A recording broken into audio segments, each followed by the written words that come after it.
Welcome back, boys and girls. We are finally back after a little hiatus for a week there. Here on Chicken Bone Alley, presented by SRI Performance, Stock Car Steel and Aluminum, and Draco Springs. And I'm David. I'm Sterling. What's up, guys? And it's Derek, the featured co-host. There you go. There you go. That's it, man. There you go. Well, Derek, we are glad to have you back again, gracing us with your presence on the Skype here. I'm glad to be back. You guys are gracing me with your presence. I am always enjoying a little bit of podcast time. Yes, sir, buddy. We getting used to this thing, man. It's kind of fun. I mean, we just talk every week. What's wrong with that? We're gonna be buddies for us over with. We're gonna have to run back. Buddies. What are you talking about? Too bad it's 18 hours away to come see you. I know, for sure. I'm like, I was talking about that the other day. I'm like, oh, I wish you guys were a little bit closer. It was funny. My old man was like, those guys love you. You know, it'd be cool to get you guys a little closer, do something. But we'll have to link up at a race at Hickory or something like that. Yeah, we're definitely gonna do that. And shoot, I was telling Sterling that I said they need to. He's got a full racing schedule. I said, but we got the vacation capital of the world down here in Myrtle Beach. Y'all just need to come on down here for a vacation when you get a chance, and we'll go out fishing. We can do that. Oh yeah, I know. Me and the girl, Emily, we were talking about doing something while when this thing first hit, and there was no racing going on. But I'm like, what are we gonna do? Everything's closed. So I was like, what's the point of going anywhere? Because we're not gonna be able to do anything. Yeah, it has put a damper on everything, to say the least. Yeah, it won't quit either. It just keeps on. No, it's like it slows down a little bit. It's like, oh, everything's looking better. I was like, oh no, it's coming right back. Right back. Speaking of, Schwarzenegger is a Terminator. Exactly. It's like that dude. Yeah. It's like that dude in Terminator 2. The one that they blow up and everything, and all of a sudden they just look like all the little melting parts, and just put it back together and come right back. Yeah, that's why. Last week. Speaking of the sickness, the corona deal there. He was down with the sickness. Well, I got up like Tuesday. I think it was Tuesday. Yeah, it was Tuesday morning. I get up and got a sore throat. And, stuffy nose, that whole deal. Like a normal sinus infection, But you go to work and you can't go to work anymore and say, I got a stuffy nose. My throat's a little bit. Dude, everybody just ran away from me. You got to get away. You got to go. So I had to take the rest of the week off work until I could prove to them that I did not have the corona. It's like, there is other things other than the corona. You can be regular sick. I promise. You can be regular sick. Oh, it's crazy, man! It is. I'm freaking out. I'm telling you, and they actually put on the news down here yesterday. They said we're on the downside of the curve. Our numbers are going down. I'm like, yeah, you done tested everybody. I hope we're not still going up. They ran everybody away from Myrtle Beach. You can't go to Myrtle Beach hardly anymore. No, so no wonder it's going down. But anyway, yeah, it's been a hot one, man. It has been. Derek, I'm sure it's hot up there by all means, but Tuesday was 108. Yesterday, I think it was 108 heat index. Our heat index was 108. And I know we got a little thing we measured at work with, because they finally tell us if it gets too hot for us to go home. And it said where she was staying at that the relative temperature was 110 where she was staying at, taking this temperature. I was like, yeah. And then by the time they looked at us, I said, all right, let's go home. Yeah. How's the heat been up there, man? It's been pretty bad. Earlier this week, so we got a dyno in the garage there, and obviously it reads temperature for air intake temps and all that, and it read during the middle of the day, I think it was 102.5 on the inside the shop, on the dyno, and the heat index was 104 or something like that. But it that's what I'm like, holy cow, that's on the dyno in the shop, 102.5 degrees. And then the sun went down, and we were still there, and I wanted to run a car in the dyno a little bit later.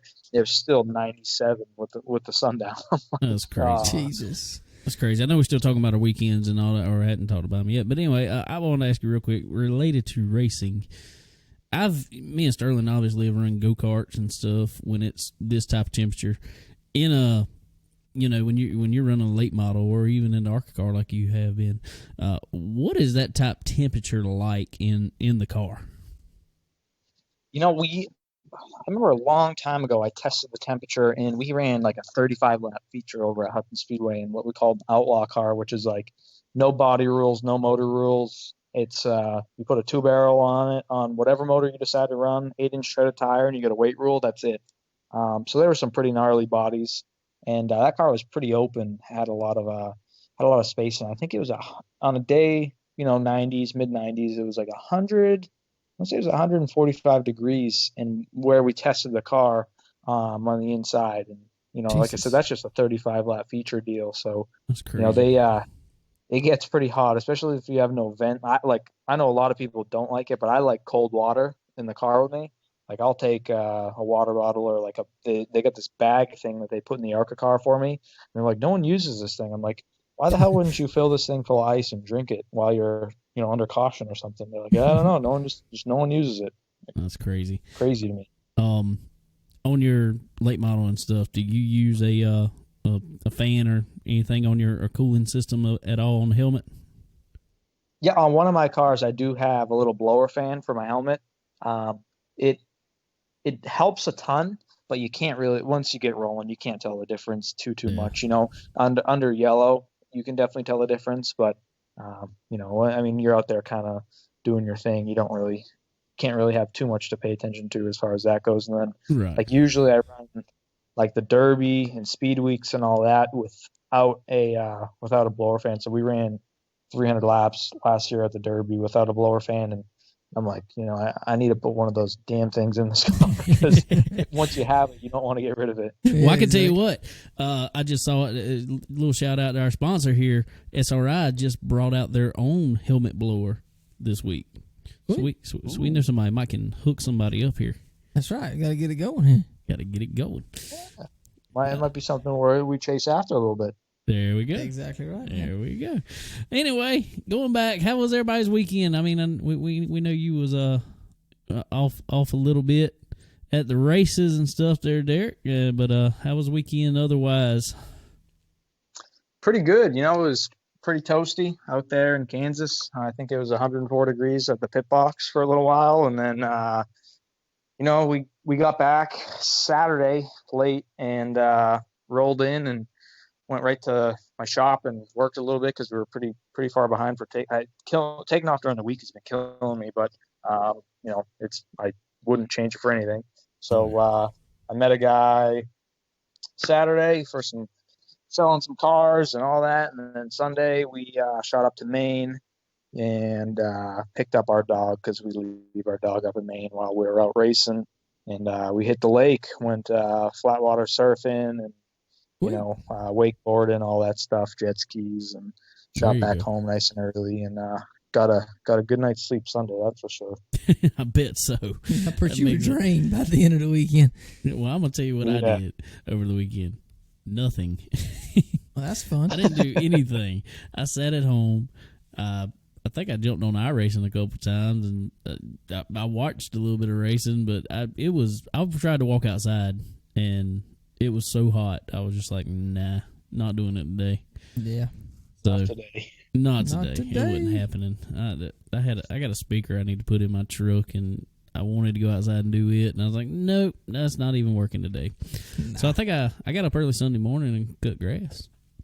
Yeah. As I do on the weekends. Perfect time to do it. Well, What about you, sir? Well, I quarantined myself because I had to for 4 days, but so I'm not really one to watch TV. Okay, I don't really watch much TV at all. I watch Flow Sports. That's Flow Racing, whatever. Watch some racing going on, but so I decided to watch Netflix, and God knows, they got a way of hooking you in them shows, man. And I ended up watching like 3 series. Well, I know it was pretty bad when I talked to you on the phone. I can't remember what day it was, Saturday maybe. And Sterling's asking me, "Hey man, what's some good series on Netflix. Yeah, you know I'm something. like, I don't watch TV. I don't watch that stuff. But I'm like, here, talk to my wife. She can tell you. God knows how You gotta mercy. watch some Narcos. Have you watched Narcos yet? Narcos. I have not. No, I have not. Might need to try that Oh, one. it's pretty wild. It's all about like Colombian cartel and Mexican cartel and all that, and how they, Pablo Escobar and all them, and how they got their money and how everything worked. It's unbelievable. It's a really good show. Sweet. I might would like that one. Yeah. You don't know what's bad, and this sounds really bad. And I probably shouldn't even say it here on the I'm gonna close my ears. on the podcast, but my wife somehow managed to get me hooked into. I had never watched a show before in my life.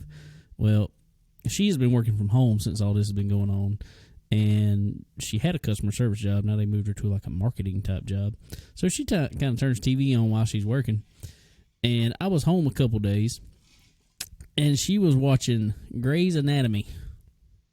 Man, Well, what you doing, bud? I got to watching a couple of them, and I was like, and then she watched the episode, and I wasn't in there, and I was like, what happened in that one? Jesus, Come on, you know what? I I know exactly how you feel, because my girlfriend Emily will start to watch like the most ridiculous stuff. Well, same thing. I'll be at home on the computer or whatever and working, and she'll have like the Kardashians on or something crazy, and I'll be just listening, and then it's like you can't help it. Like you're already Exactly. you're involved somehow. It gets you sucked in somehow. I don't know how they do it. It is. I need to ridiculous. figure it out for this podcast, though. We got to figure out how to suck people in like them shows do. We're gonna figure that out. I will say, I wish Netflix would only allow you to watch one episode a day, because you can't stop. It's like there's 20 episodes in this series or in this Next season. thing it's 3 a.m. So, yeah, so you end up like, okay, it's 1:45. Damn, I got 2 episodes. I'm gonna watch them. I'm gonna stay. There's only 2 episodes left. I got to see the end of this I season. gotta see what happens. Speaking of, did y'all watch? I know Sterling did. I did. Did you watch? What was it called? Tiger King. That was weird. Oh yeah, we watched that with it's wild. I know it's months behind, but That was weird. it was funny. And what's really funny about that? And I know you saw the part. The guy down here in Myrtle Beach. Me and Sterling's been here for years, and we have never seen that place. Yeah, I know where it is now, but I'm like, I don't know anybody that's ever been there. Yeah, that's weird. I heard it coming out with a movie, and Nicolas Cage is going to Nicolas Cage is playing the Tiger King. That's like the perfect dude to play Tiger King. He's so weird, so he'll fit right in. It's crazy. Awkward move. Yes. Yo, it's gonna be horrible, but it's gonna be one of them that's so bad that you got to watch It's it. one of them you can't look away. Yeah, it was like a staple of like 2020. Exactly. That's what we remember about 2020. Joe Exotic and coronavirus. That's what we get out of 2020. Only 2. Somebody shoot us now. Yeah, it's ridiculous. So yeah, other than that, I watched TV, and then I got antibiotic, taking that. I had a little virtual doctor's appointment, and they get on there. I don't know if y'all have had a virtual doctor's appointment yet, but I have not. well, this was my first experience. So they put you on this thing, and they send you a link. They say, okay, 15 minutes before they're supposed to call, you're supposed to click on the link. So you click on the link, and then they ask you all these questions. Like you're supposed to have all this information. Your blood pressure. What is the last time you did? You got an iWatch. It tells you all that. Oh, it does? Oh, okay. Well, I didn't have that. I didn't know that. But they ask you all these questions. I don't know. So I get on there, and she says, well, I see you didn't fill out your pre-whatever deal. So anyway, but so she I don't know how they diagnose you over the phone. I really don't understand that. But I don't either. well, I don't know. But they gave me some antibiotic and humongous horse pills. So I started taking them things. Well, by Saturday, I started feeling better, so I was good. So I quit taking them. I figured I could keep them in stock for later in case so I didn't have to do it again. Might need these later. So then I get out and I try to cut grass on Sunday, and it's 312 degrees, and I'm sweating like especially on antibiotics. Oh my God, it was rough, but I made it. I survived, and I'm allowed to go back to work, so I'm happy. you boiled the coronavirus right out of you. I did. That's exactly. They said he kills it, right? He kills it. I figured out how to do it. Boil it out. Anyway, I guess we got to quit talking about Joe Exotic and Jeff Lowe and all them. Yeah. But we got some exciting news. We kind of get some. It's actually already out, but we'll call it breaking news because we got Derek here to talk about it. Y'all just put out some news there on Facebook about running Toledo. Go ahead, tell us all about it. So after Kansas, I talked to Chad a little bit. He's like, hey, we gotta run this weekend at Toledo. We have to run. So it's a doubleheader, Friday, Saturday, and my sponsor really didn't want to do too much other than FS1 stuff. But at the end of the day, he wants to win races too. He's competitive and he wants to win races. And I talked to him a little bit, and we kind of just said, hey, it's going to be a better. I think it's going to be a better showing for us if we can, go and be super competitive at a place like Toledo, which is right up my alley as far as short tracks go. And yes, sir. And we kind of all came and agreed to that, and we're flying out tomorrow afternoon and going to race at some short tracks for a change for me. I'm pretty excited. I am too. Hey, dude, very much so. When I saw that before the announcement of you running, when I saw Toledo doubleheader, I was like, God knows, man, that is Derek's racetrack. That's where he needs to go. And so I'm glad it all worked out where you could get there. I really believe. Let's hope power steering has no issues by no means, because I think you're going to be right where you were at up there at IRP or whatever it is now, Lucas Oil Speedway. You're going to have something to show them for sure. Yeah, if we're as good as we were at Lucas Oil, those boys are going to be in trouble. And if we're half as good, I think they're still going to be, in some trouble. We just got to make sure everything's squared away. We got 2 shots at this. We got Friday and Saturday. So, yes, sir. We really shouldn't screw up too bad if something does go wrong, unless we get wrecked or something crazy like that. But, I think we'll have a good piece. Yes, sir. Definitely so. I'm super excited about it. That's going to be live on MAV TV, right? Yep, MAV, and if you have NBC Track Pass too, that gold Track Pass stuff, they'll have it on there. Okay, sweet. I got that. Cool. Got that. Well, that's pretty good one. I'll be definitely tuning in on MAV TV and checking you out, man.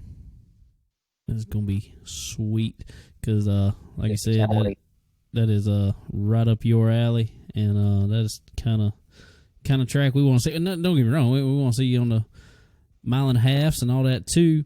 Well, I guess this is kind of bring me back to this question, but and now that you've run some mile and a halves, you can tell us, even in the Cup Series or the top tier series, there's so many mile and a half, what they call cookie cutter tracks, whatever. What's the difference in driver ability requirement, I guess you could say, versus short track to mile and a half, in your opinion? You know what? I think it just takes it might sound crazy, but I think you need less of less of a feeling. It's a different kind of feeling from, a mile and a half to a short track. Like short tracks, it seems like you can be way off on a short track and you don't really know it. Whereas when you're off on one of those big tracks, and like the feel, everything about it, like those short track, the mile and a half tracks are like, they're just kind of numb. I don't know how else to explain it other than it's just a little numb.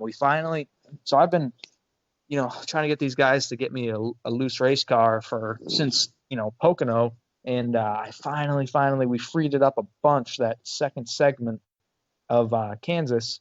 And I'm like, wow, this is what it's supposed to feel like. And I don't know if you guys saw, but we moved up a few positions, and I'm like, whoa, this thing is getting loose. I almost looped it all by myself out of turn 2, and we had a left rear tire go down, and I had them tighten the car back up for that last pit stop or whatever, that break there that we had. I had them tighten it up, and I knew right away when they came over the radio and said that the tire was going down. in the left rear that we had made a mistake. But it seems like the littlest things just affect those cars on the super speedway stuff. And you can't just like, I mean, I don't know if it's just because we don't have practice, but I can't get it dialed in. I can't tell them, we were dragging the splitter in practice, and I tell them it's so tight. I'm like, man, it feels like the front wheels aren't on the ground.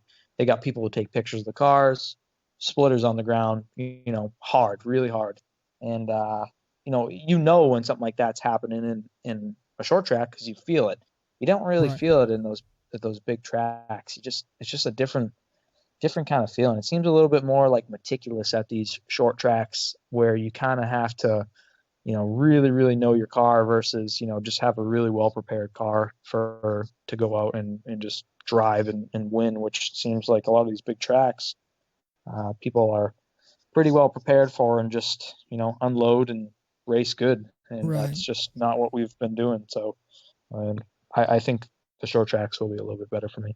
Right. Well, it's like me and Sterling was talking the other day. It's like, well, Derek is right where, it's kind of around a position been running. It's like he is getting every bit out of that car that can be got. So, that's what it looks like, and I see you. I mean, from what I can see, and I don't know if you pay it off the TV or not, but they show you an awful lot on that yellow car. Just sticks out. I love it. I mean, it's like boom, they keep talking about you. That's great, but no, the aero importance to a mile and a half seems so much overpowering than mechanical that it's exactly. And to me that seems, and I'm more of a short track background. I understand short tracks a lot better, and I think it's just because that's what I've been around all my life. But it seems to me like mechanical grip and mechanical importance is so much. It stands out so much more in short tracks, and the driver ability, because aggressiveness pays a big difference, I think, in short tracks where, like you said before, you save your stuff, save your tires towards the end of a run, how much difference it makes on a short track, where it seems like mile and a half stuff, you kind of, when you unload, you kind of got what you got in a way. And yep. A lot of those guys that you see, and Ty Gibbs and all that, the stuff that's prepared at the shop perfectly, and on these whatever chassis dynos they have and all that, it just seems like it's not a challenge to the driver, in my opinion, from what I can see. It just seems to take it out of the driver's hands more. It puts it on the car preparedness and takes it out of the driver's hands. Yeah, and I agree for sure. And not to take anything away from like Ty or Gibbs or anyone like that, but it's just not. I mean, yeah, he can win on a couple of these short tracks, and a couple of these guys can do good on short tracks and all that. But it's just different, I guess. I think like you said, the drivability and mechanics of a car are pushed a lot more so on a short track. Even adjustments wise, right away, hey. Like I even with the splitter at Kansas, I didn't even know the splitter was hitting until I saw the pictures. At a short track, right. You can thing gets down, you feel it hit. It's a lot of it is just more my driving style. I mean, I don't, even with throttle, like you just drive around Kansas and hold the thing wide open. There's not really much you can do. I'm so used to running a very specific line at all these racetracks that I go to.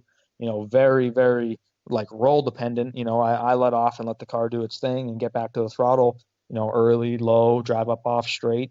And these things are like the exact opposite. You got to drive way out of the corner and drive through the middle of the corners, try to be as straight as possible and come off and drive up the hill to the wall and at these bigger tracks. And I'm like, this is like everything you don't do in a short track. Exactly. Like you want to make the track, as short as possible, usually with that, and it's like the opposite. You want to make it as big as possible. I'm like, what the hell?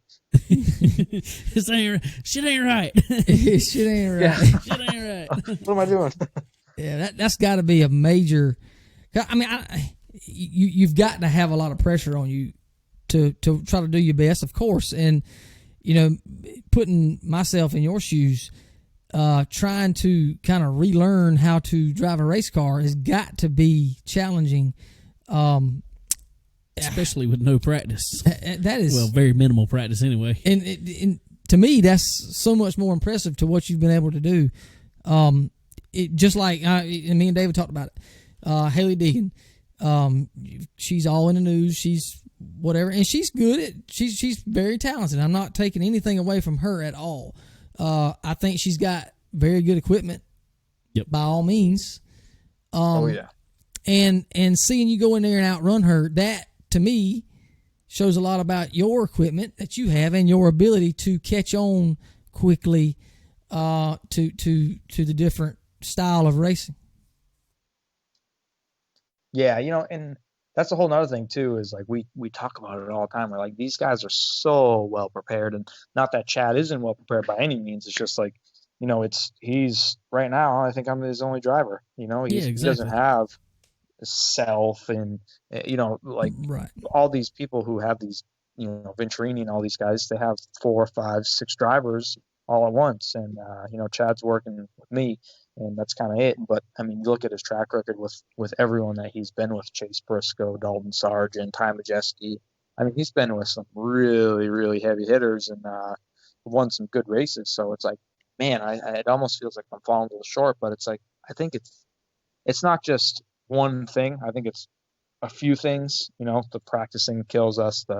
Some mechanical issues here and there, which it's a given. It's racing. I mean, I get it more than anyone. It's just I don't have too many shots at this deal, so we kind of got to make sure our ducks are in a row here for this weekend, and kind of I really want to try to prove a point a little bit, and I think we can do it this weekend. But it's it's going to be in my hands and out of my hands at the same time. So. Well, I think you'll have this weekend.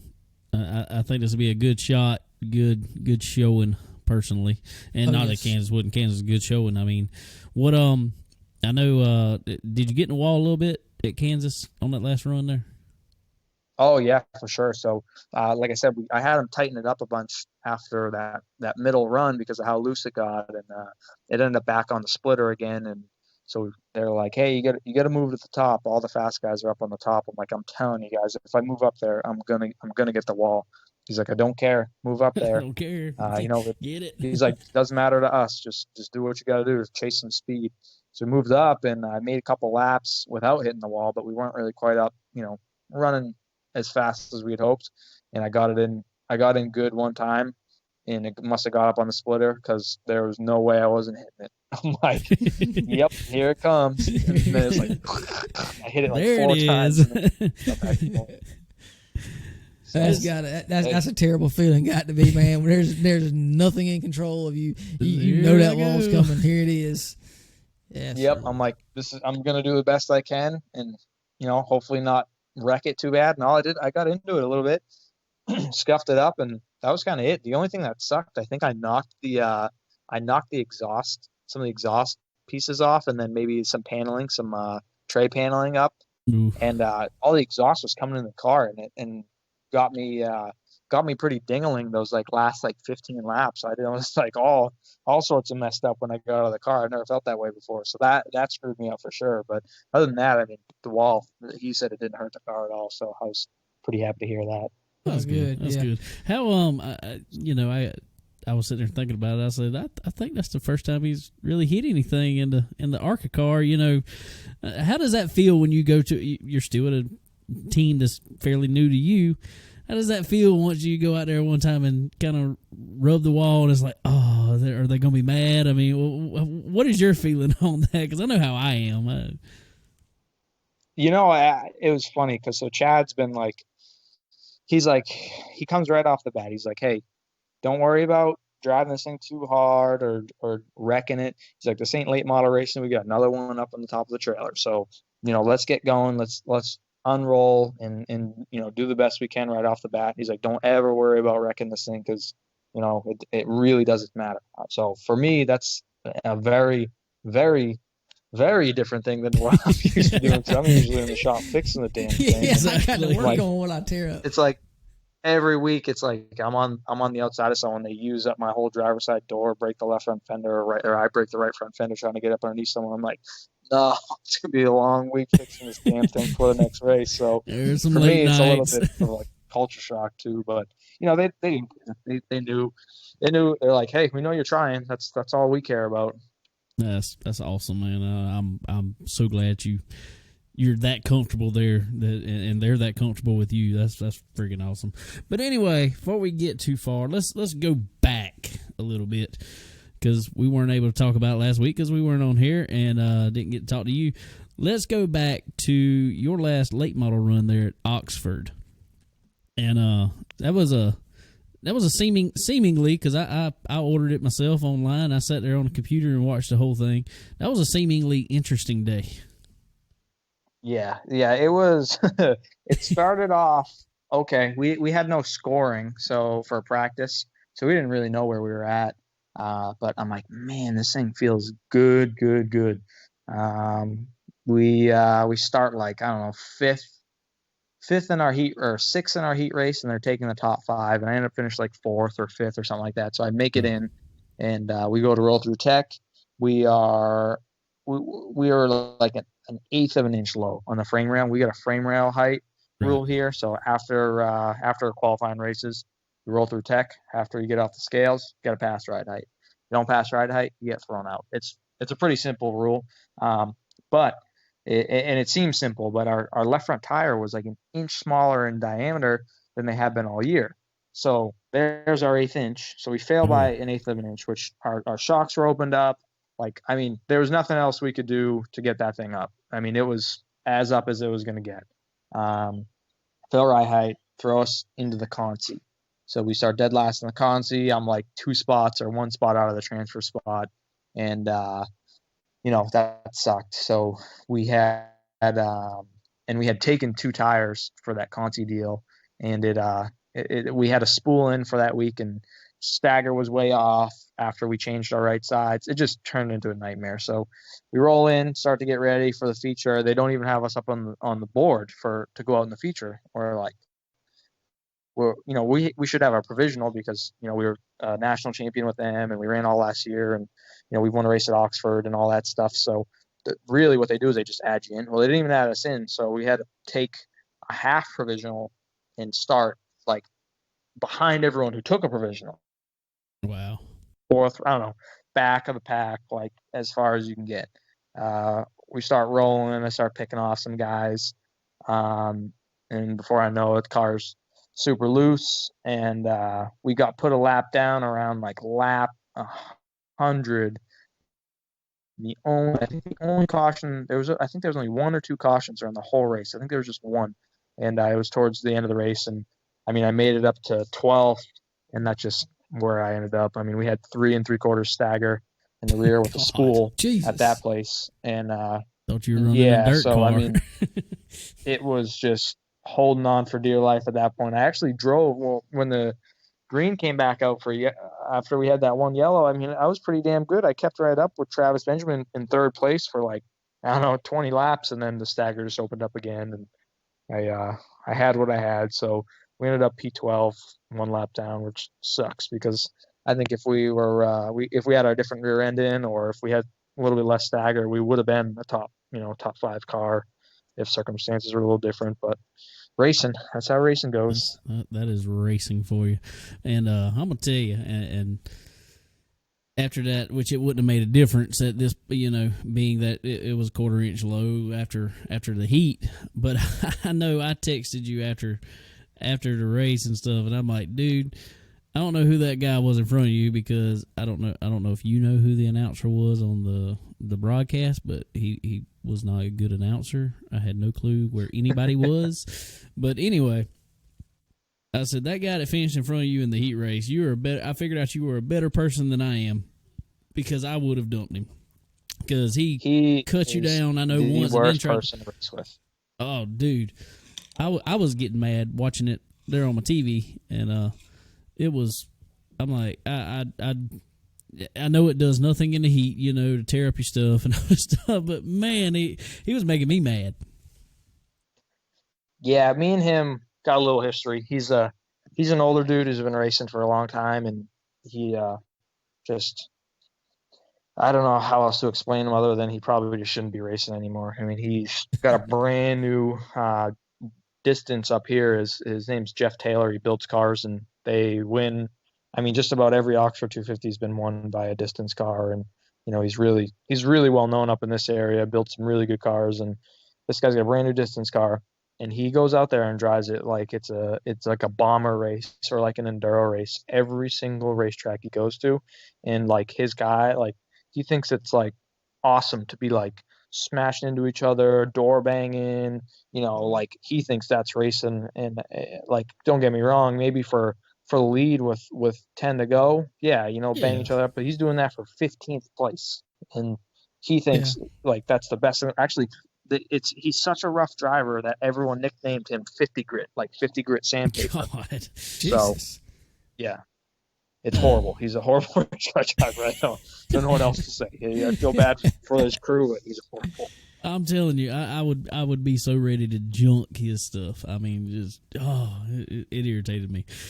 But anyway, We got him at White Mountain. I got up. He was, man. Every person in front of me tried to go to the outside of him. He ran him into the front stretch wall. Every single person. Every person that tried to go underneath him, run them into the rumple strips in the grass, tear off their nose, run them right into the fence. So he didn't care. Every which he made his car 4 lanes wide. So I get to him. I'm like, I can't even waste my time with this guy. I get to him, just give him a tiny little bump off turn 4, drive up underneath him. Same thing, runs me in the grass, whatever. I figured it was going to happen. Go down the backstretch, clear him, drive into turn 3, bonsais us like he never lifted. Ran me right into the back bumper of me and pushed me all the way up to the 4th groove and slid by me. So the leaders were coming to put me a lap down. I got hung out to dry on the outside, and he just kept getting slower and sideways, more in front of me, smashing off everyone in front of me. And finally, I'm like, I can't take it anymore. I've only spun out 2 people in my life on intentionally, and he was one of them that day. I don't I blame dumped you, him. Right, I sent him. I couldn't take it. dude. I don't blame you at all. That's not, like you just said. I can understand it for the lead coming to the final laps and stuff, but that's ridiculous racing. But anyway, Yeah, it's just too expensive to do that. Exactly. Yeah. Way too expensive to be doing stupid stuff like that. But anyway, yep, like we talked about, you running at Kansas, you ended up with the 8th place finish there, correct? Yeah, yep. I think it was 8th. That's freaking awesome. I mean, that's every race you've pretty much finished, other than Lucas Oil, you've had top 10s. I mean, can't complain about that. No, definitely can't complain. And I think what the best part was is like we actually raced good. A couple of our other top 10 finishes were not, I wouldn't say like gimmies, but they were like, hey, a couple people dropped out and didn't, didn't have the day that they probably would have if they didn't have some sort of issue. And like, we were like we raced for 8th, which was good. But like I said, I really think we probably would have had top 5 car if I didn't make the mistake of telling them to tighten it up so much because of that tire. But like you said, I mean, can't complain too much with a bunch of top 10s, and I think it's been a pretty decent showing. I'm ready. I want one so bad. He's eager, man. He's eager to get at it. Short track. I don't blame you, bud. I sure don't. One thing that everybody, me and David talked about it, and I don't know if you know why or not, but the car counts in ARCA have slowly starting to dwindle. I don't know about short track stuff, but the more mile and a half stuff, have they said anything why, or do you know? I'm not really sure. So I figured when they merged the K&N and the ARCA together that it was gonna be because they combined both motors. There was 2 motor combos basically. One for ARCA, one for K&N, and they combined them. And I don't know. I could have sworn there would be more people racing and more teams. I think the cars are out there. I think just a lot of sponsors right now are a little, unless they're fully committed to someone. Right. They're pretty hesitant to drop what these. I mean, I'll tell you, some of these people spend some serious money to run this series. Like we, obviously I got a sponsor to pay for this ride, and it's huge money even at that. But like people pay double, triple what we pay, and I can't even fathom how they can do that. So, I understand if there's no fans in the stands and some people don't want to send the sponsorship money out. Right. I can definitely understand that. I mean, it Well, sucks. It's sucky times right now, but it's gonna come back. It's gonna come back. Oh yeah, it's definitely gonna come back. And that was kind of thing I was kind of wondering was would more cars show up for short tracks? Because it seems to me like it'd be a little less preparation in your car for a short track versus mile and a half. But I guess we'll see this weekend if that's true or not. Yeah, I as of now, I think there's only like 18 cars or 17 cars for Toledo, but it goes up Okay. and down. I know a lot of Yeah. times they'll pull a couple cars in to do stuff, and you always got those field fillers no matter what kind of series you're in. So they have a few of the field fillers and all that, but I'm hoping it seems like at least when we go to these short track races, there's kind of like 4 or 5 guys that are like the guys to watch, and other than that, it's gonna Right. be, it's gonna be a race mid pack, and so. But those 4 or 5 guys can go out and win some races that are those are gonna be the ones that they're gonna have to get watched. Yeah, definitely. Definitely so. Well, cool, man. Well, I want to talk about for a minute our good old sponsor, SRI Performance. They got some new stuff they sending us out here. Like we talked about earlier, they got a new. They're building it themselves. A complete helmet blower kit, and it is race ready. Hook up. It's got filters on it already. Hook up. That is some good stuff. That's definitely important right now, especially. I mean, 'cause it's hot everywhere. Like Derek said, all the way up north, it's freaking 100 degrees. So you need it wherever you're going right now, really. I mean, I don't know how you could run a race without some type of cooling system, but getting something on your head is very important. Definitely so. For sure. And I'll add in there, like I said before, there's no way I can go back to not having it. So if they do a good kit, then that's huge. Light, if it's light, uses the right stuff, that's more than anyone can ask for. This thing is actually really small. The fan that they put in here is super light. It's super small. I don't have exact dimensions on it right now, but looking at the filter, I'm on say maybe a foot long total, other than the hose going up to the helmet. I mean, super small stuff and super light, and so that's something good for you guys for these hot summer months here. Yeah, and that's everybody. That's street stock guys. That's late model guys. That's whatever. You all need it. So definitely go check them out. Because I'm going to tell you, and I think Derek can attest to this, when you're cool in the car and more comfortable in the car, you drive better. Yeah, definitely. Oh, yeah. Yep. You can keep your head on straight. Exactly. Also, Stock Car Steel has out what they call Pro Moly Seamless 4130 steel tubing. Whether you're looking for superior performance in harsh environments, low failure rates in critical applications, or a specialized material, Pro Moly exceeds the industry standards.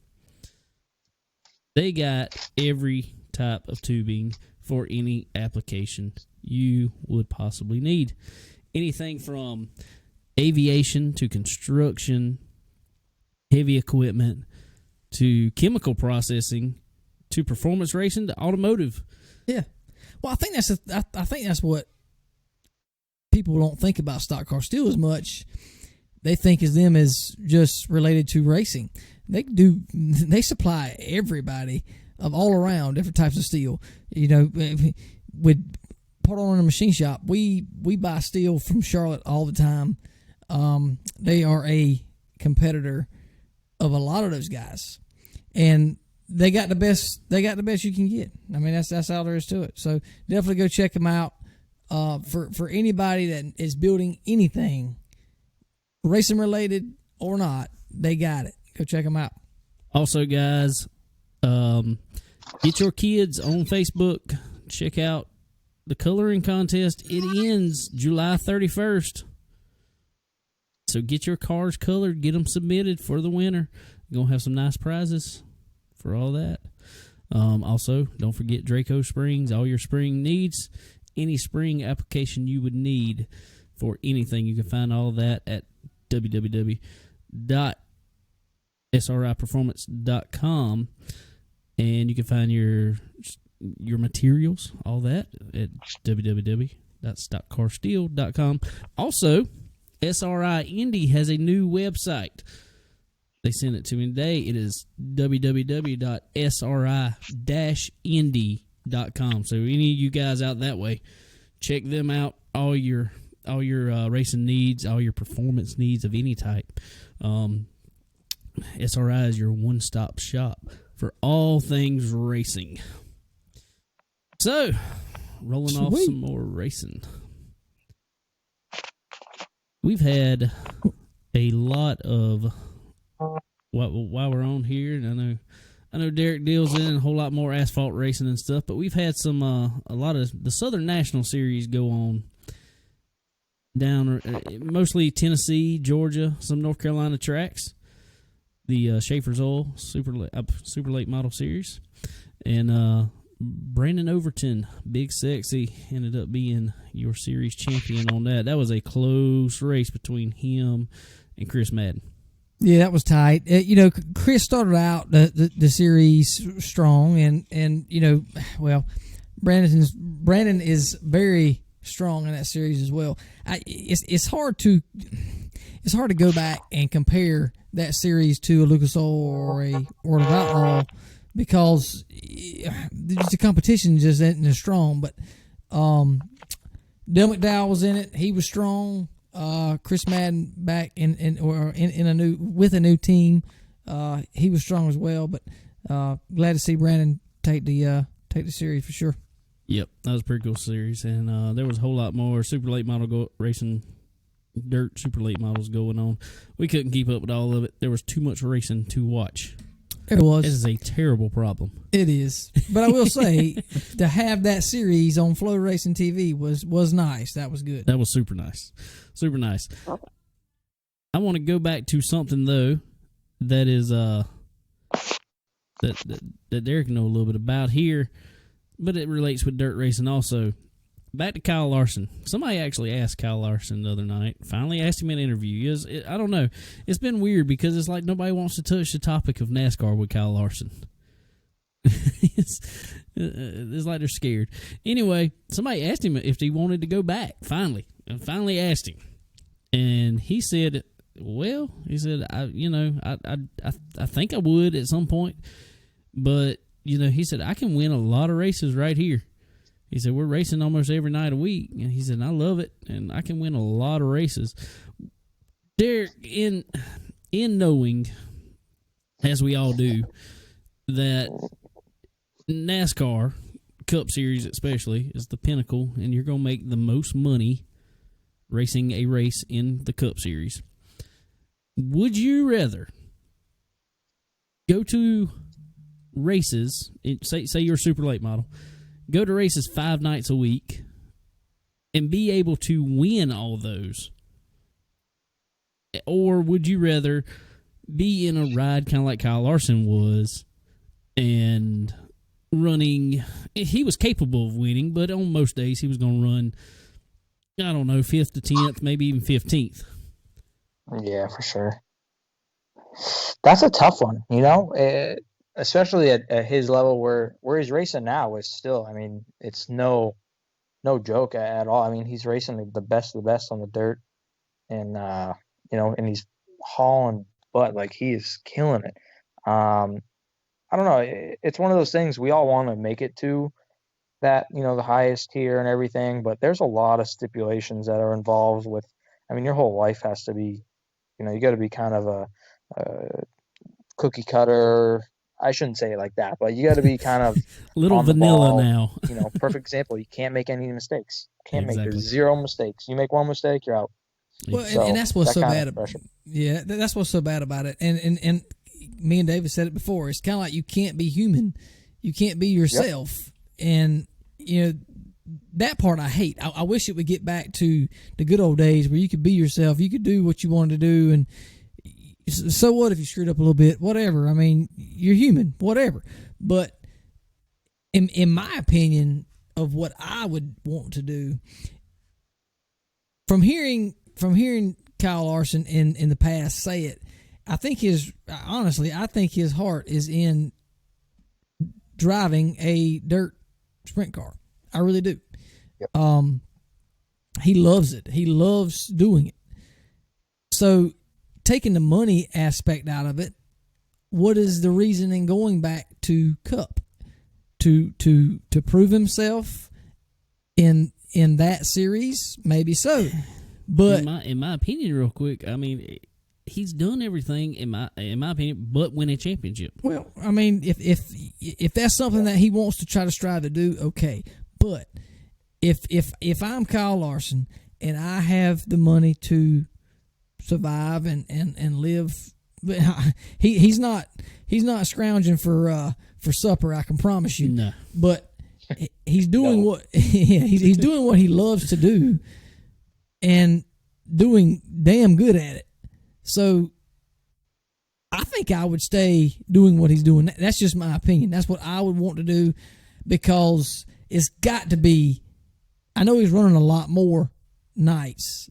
I know that, and I know it's a lot of work, but it's got to be a lot less stressful on you as a person to be human in that limelight versus in a top tier in NASCAR. That's my opinion. Yeah, they got you under a magnifying glass, and it's not even nowadays too. It's not even just what you do currently. It's what you've done years ago. It's who knows what a lot of those guys have done years ago, and all it takes is one little one person that's finally figured they'd say something, or finally found out that what they did, or who knows what. It's just you live under a microscope, and I guess that's in every form of those higher tiers of racing. But I mean, I'll tell you, those guys on the dirt level opened arms, welcomed Kyle. He's someone a lot of people look up to, and I mean, I think he's been a great dude his whole entire life, it seemed like. And he, of course, like you said, take the human out of people. He can't do that. I mean, people are people, and we're all going to say dumb stuff. We're all going to do dumb stuff our whole life. Yeah. So that's just how it is.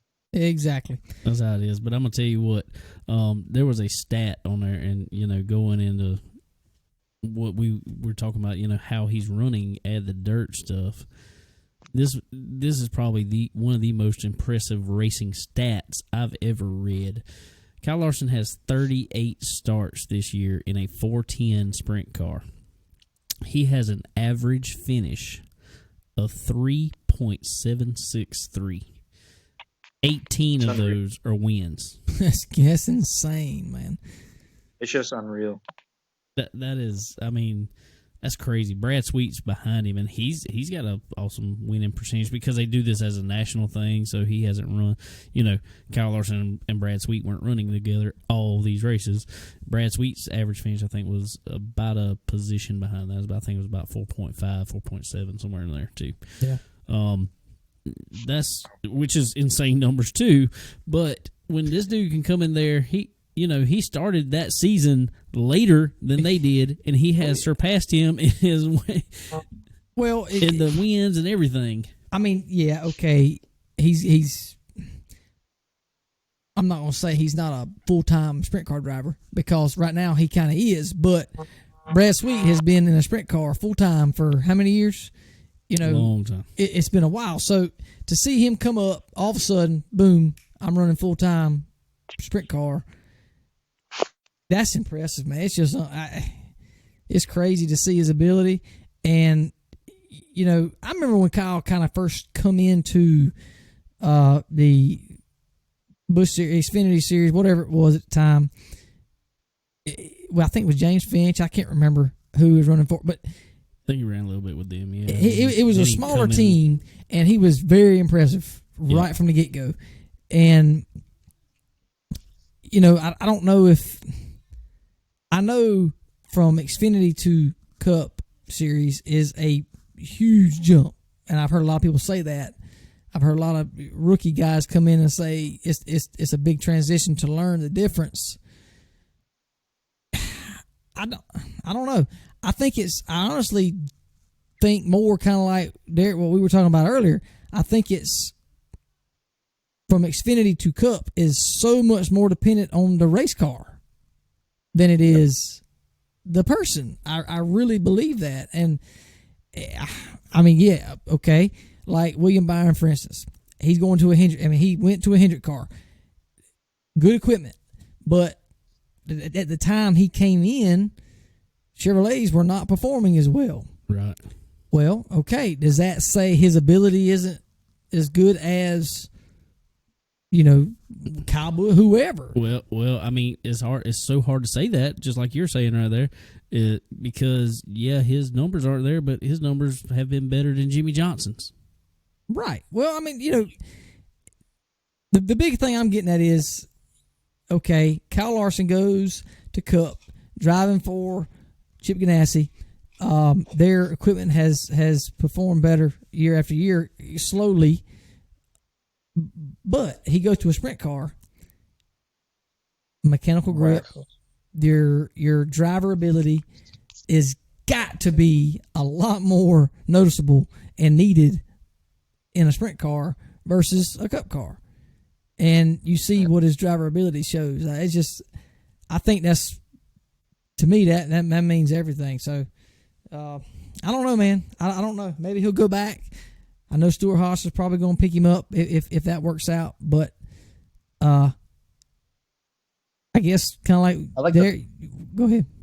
The example I think is like best to explain what you're trying to say is look at Ryan Preece. Goes out there and Joe Gibbs Racing, Xfinity, wins a race, finishes second in another, I think wins the third one, and then, I don't think he ever finished out of the top three when he ran for Joe Gibbs. Matt Benedetto, same thing. He can't finish top 20. That's probably one of the better examples of how much the car preparation is really important. Yep, Ryan Preece, Matt Benedetto did the same thing. Yep. Eric Almirola, same exact thing.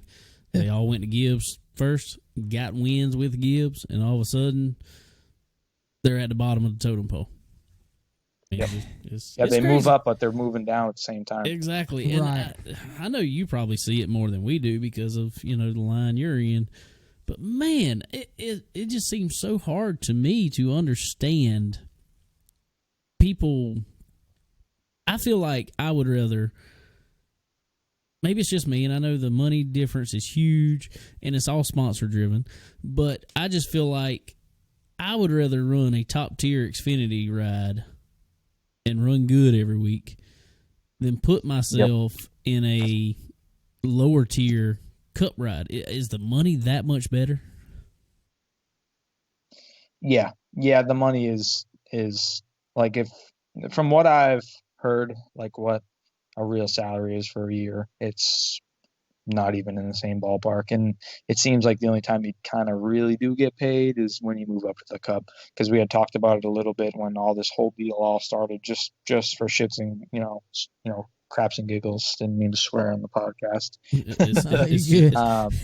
were good. No, but yeah, just we talked about it all, and I had asked around a little bit, and you go from hustling to find sponsors just to pay for your ride in an Xfinity car to you getting paid, the big bucks, like some serious money, to not like, I made like $30,000 this year racing. No, like you get paid some serious money. Even for a back of the pack, Jack gets paid some serious money. So that's probably where that comes into play. I bet so. I mean, that's like I heard, and we were talking about earlier. I don't know exact figures, but he kind of said it.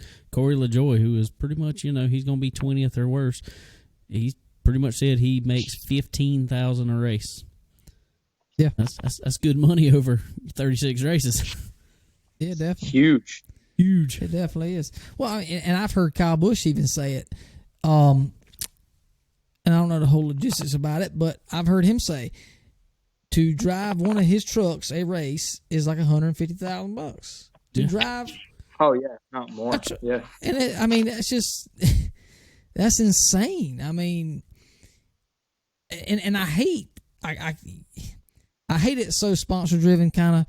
and money driven, I guess, whatever, because there's so much talent out there that never has the opportunity to show their full capability of getting up to that top tier. But man, it's money, like you say, money and sponsorship is the whole thing. It's not as much driver ability as it is those two for sure.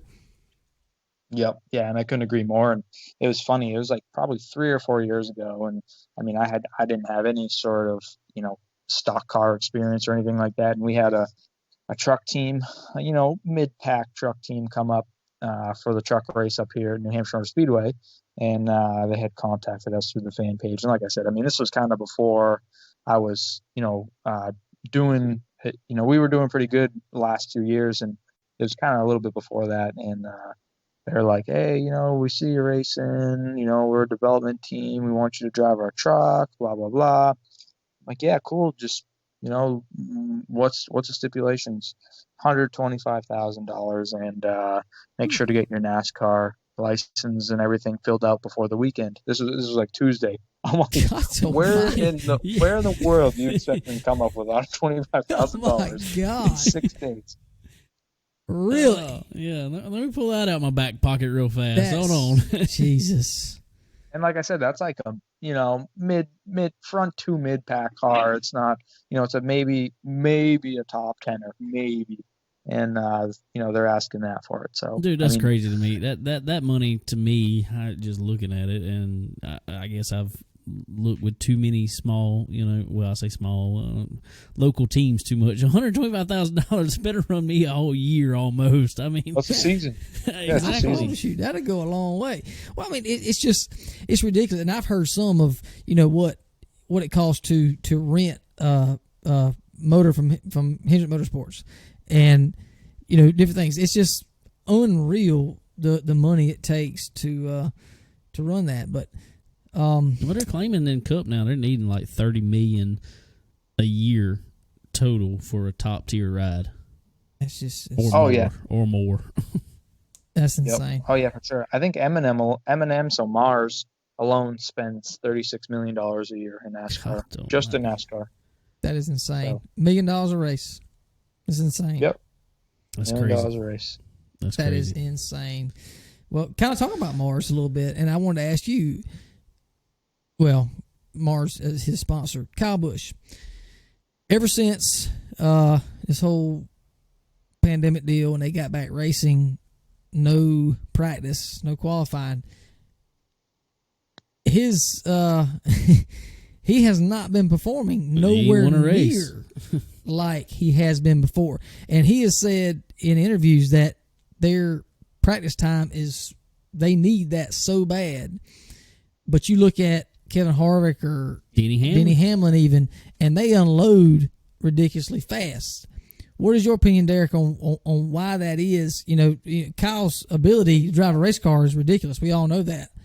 But why is that so much different, you think? That's a tough one. It just, I guess, sort of a similar example to like the whole ARCA deal too. It just seems like some people are just been more prepared than others all year. I mean, there's, say what you want about Kyle and his attitude and all that, but he is easily one of the best racers of all time of all kinds of race cars too. I mean, comes up here, wins a 250, goes down to the Derby, wins the Derby, Racing Cup, wins championships.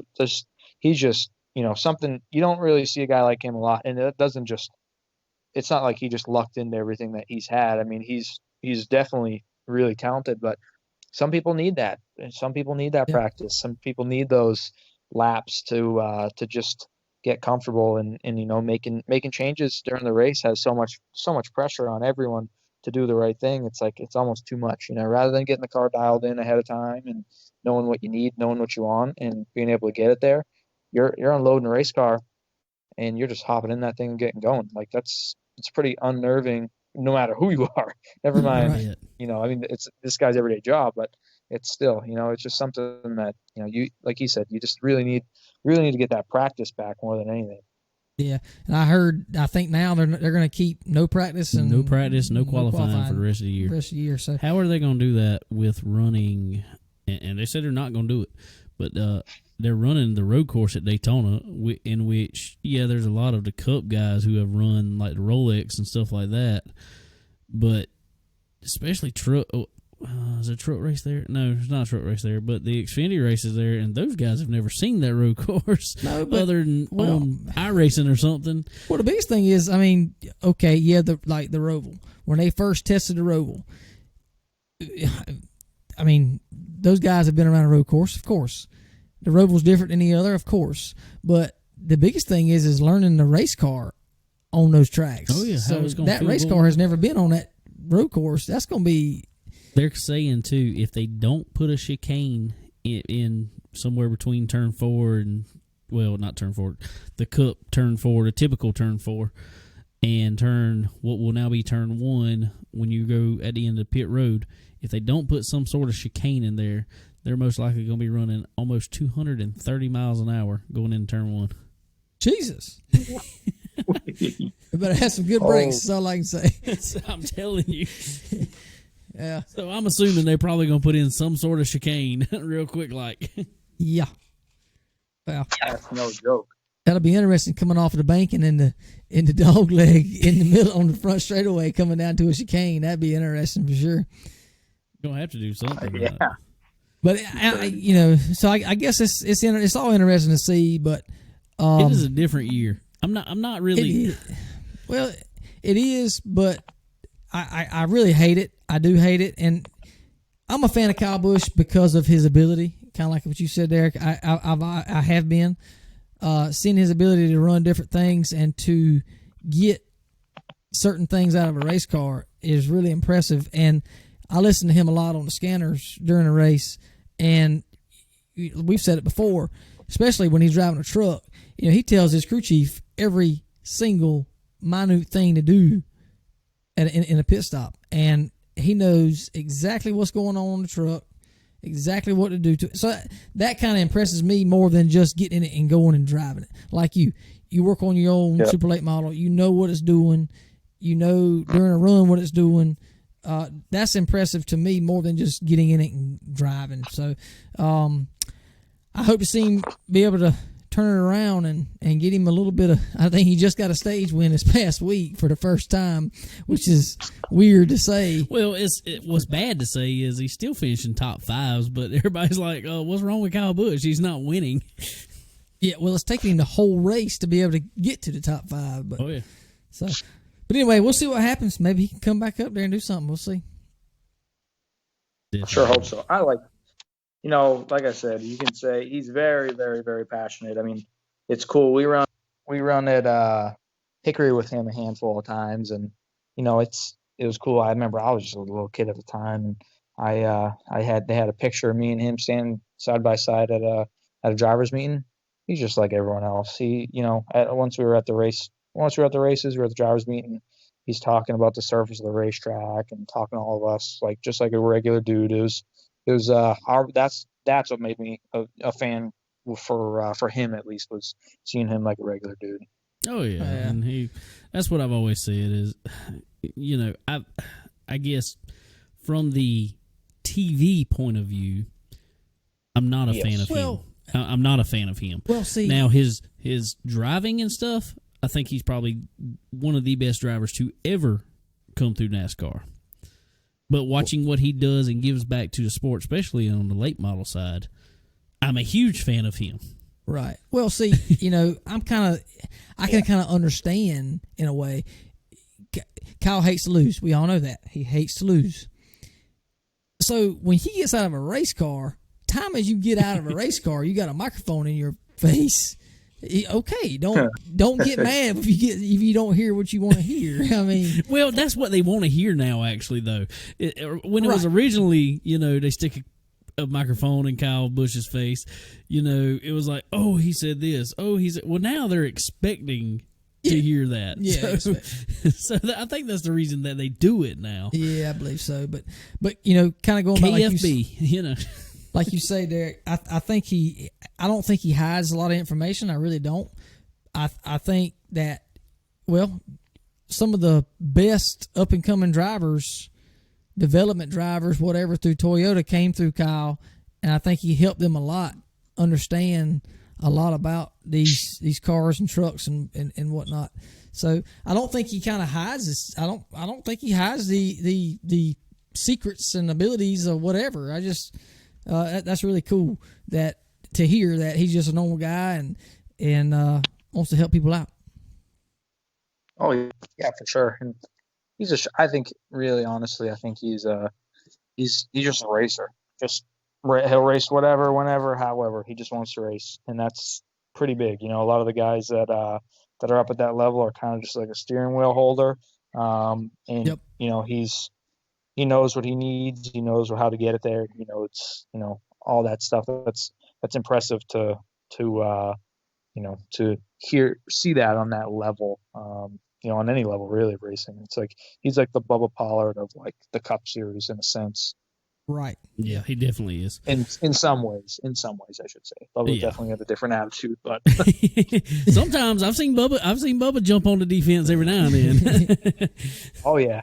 He's not scared. No, not at all. Well, speaking of interviews now, and maybe there's been one before, but was this your first FS1 interview this past weekend? Yeah, that was the first one I've ever done with the FS1 guys, and I think it's Trent Rowe and Katie. Those two did the interview. They're cool. We talked about it all during the week and stuff. They're good people for sure. They helped out. That helped me out huge. My sponsor was so happy for that. That's sweet. That's sweet. I looked on there and I said, hey, there's Derek. He got the arms crossed with the original gourmet lollipops on there. Yes, sir. Perfect place. Perfect placement. Perfect That's what placement. I I love it. All right. You go back because I know you came home and watched it. You go back and critique your interview. What could you have said better? I'm not a preparation guy for interviews at all or anything like that. And they wanted to like plan the whole thing all out and do this and that. I just need to wing it. I just need to wing it. I can't I do it with we did all of our banquet stuff, like our Kilwiki banquet stuff.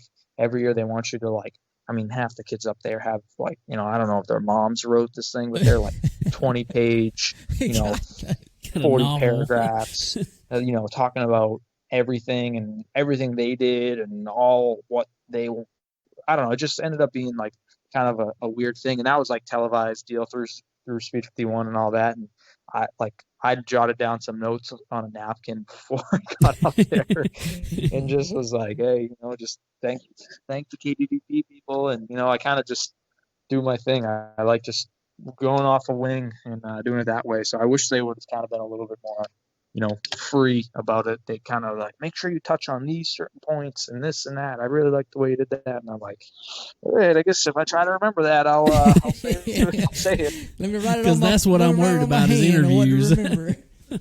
Yeah. Yeah, I want to be like the Ricky Bobby. I don't know what to do with my There you go. There you go. See, that would be me. I just do something stupid like that, just stand there with my hands in front of me, just for the fun of it. Yeah. I did it one time at New Smyrna during Speed Weeks this year.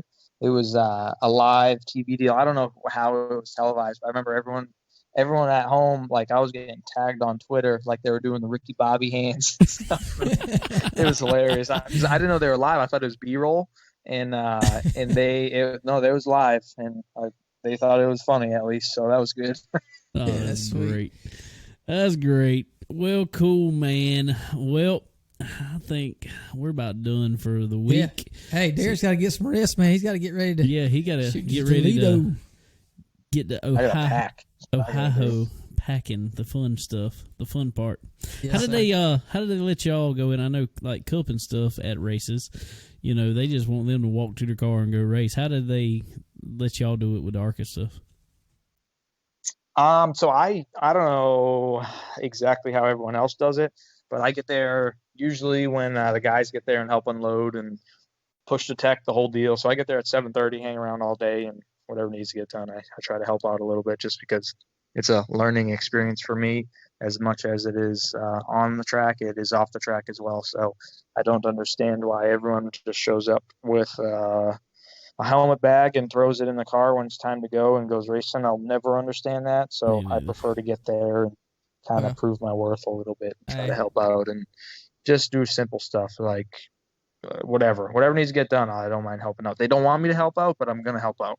That's what I was going to say. Do you help work on the car at all?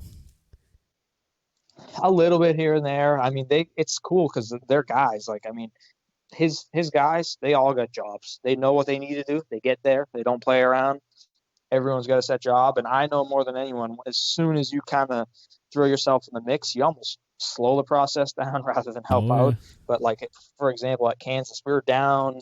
We were pretty low on crew members, honestly. And they said it, so like, just silly stuff. I was helping throw wheels and tires on the car, just helping push the thing to tech and help to push it on pit road and all that stuff. Just because, there's 3 guys out there trying to push that monster of a car around. The thing's so heavy. And, I don't know. I just got to feel like I'm useful somehow, some way. I'm not just a steering wheel holder. I don't want to ever be that way. So that's awesome. There you go. All right. Well, just throwing this out there, if y'all end up at Bristol and stuff and end up down some people, I know 2 guys that will come help push this monster race car around. I will push that. I'll push it everywhere, but we'll keep pushing. Yeah, that works perfect for me. I'll let the boys know for sure. There you go. Well, cool, man. Well, again, we appreciate you coming on and hanging out with us for this whole show. And we ran this one kind of long tonight. So it was fun, though. We really appreciate it. But this has been a fun show. And everybody out there, if you haven't heard already, you should have heard at the first of this podcast. But be ready this weekend. Derek Griffith, driver of the number 22 Chad Bryant Racing Original Gourmet Lollipops number 22, as I just said, Ford, will be running at Toledo this weekend in the doubleheader Friday and Saturday. And you said it will be on MAV TV and the NBC Gold thing. Track Pass, that's what it is. Yep. Correct. I did good. Yep. I'm excited. Absolutely, man. We all are, and we are going to be rooting you on from down here for sure. Awesome. Hey, I appreciate it as always, boys, to be on, and I'm sure I'll be keeping you guys up to date while I'm out there. Most definitely, dude, and we'll be talking with you and hope to have you back on here pretty soon, and we'll talk about some more of it. Absolutely. Yeah, for sure. Cool deal, man. Well, again, guys, we want to thank SRI Performance, Stock Car Steel and Aluminum, Draco Springs. Also, if you haven't got on it, get on the Checkered app, Checkered social media, the Race Hub. It is now free. There is a premium that you can get on. It includes Checkered TV and a lot more cool options, but it is a free app right now to check out all the cool posts that get up there, and it is racing only. You don't have to hear about Aunt Kay's dog and whatever else. We get to talk about racing on Checkered. So everybody go check it out. Also, Forward Bite, check them out. Also, I want to say real fast, local was a track owner here, Charlie Powell, who was owner of Florence Motor Speedway. Everybody keep him in your prayers. He literally just sold the track, or selling the track, just ran his last race there, and he is down in MUSC in Charleston with the coronavirus, not doing good at all. So everybody keep him in your prayers. And other than that, I think I'm good to go, guys. Are y'all good? I'm good. All good. Cool, man. Well, we will see everybody next time, and guess we're out. Later. See you, boys.